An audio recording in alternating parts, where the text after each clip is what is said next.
Kung gusto nyo mabilis na lumaki ang tanim yung talong, para sa inyo ang video ito. Dati nagtanim ako ng talong dito sa backyard, napansin ko na matagal lumaki. Kaya ang ginawa ko, kumuha ko ng abono, saka ako hinalo sa tubig, saka pinangdilig, pero ayaw pa rin lumaki. Kaya ang ginawa ko, nagpaturo kay YouTube, yun meron natin nakikita maganda. Sinubukan kong gawin, maganda naman naging resulta niya. Yung tamang paglaki at tamang panahon ng pamumunga, nakuha naman niya. Kaya ito ang ibabahay ko sa video ito. Paano ba natin mapapalaki ang talong sa kabila na hindi maganda ang klase ng lupang tinaniman natin? Pero bago ko simulan, kung baguhan ka pa lang sa ating channel, sana huwag mong kalimutan taniman mag-pindot ang subscribe button at notification bell. At kung sa tingin nyo makakatulong ito sa kapwa natin magsasaka, pakishare na rin po. At huwag nyo na rin kalimutan taniman ng pindot ang like button. Malaking tulong ito sa aming mga content creator. Maraming salamat. Dito ako magtatanim ng talong, medyo mabato. Hindi na rin katakatak kung bakit mabagal lumaki yung mga tanim kong talong dito. Dahil tinambak ito ng lupang panambak, kaya mahina yung lupa. Bungkalin lang natin, saka natin tanggalin yung mga bato. Ngayon natanggalan natin yung malaking bato, medyo gubanda yung lupa, medyo buhangin na. Pwede na nating taniman ngayon.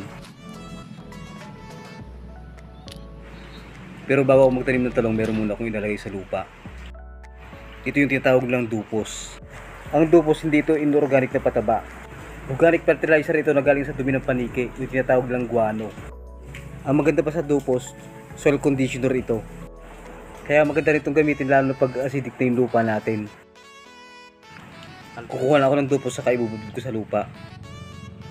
Saka natin igagambol sa lupa.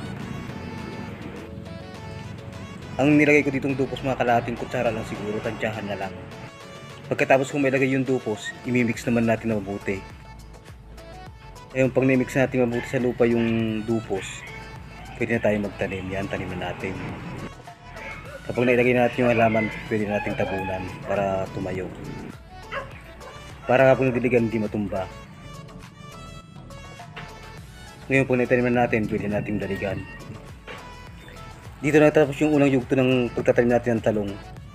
Subaybayin nyo na lang yung masusunod pa nating video para malaman nyo kung ano po yung gagawin natin at ilalagay natin para mabilis siyang lumaki. Para sa tamang panahon ng pamungo niya, mamumungo siya, hindi siya mapabansod. Dito na nagtapos yung video natin, pero bago ko lubusang tapusin, kung baguhan ko pa lang sa ating channel, sana huwag mo kalimutan taniman ng pindot ang subscribe button at notification bell para lagi updated sa mga susunod kong video. Maraming salamat sa panonood at pagpalain ka ng Panginoon.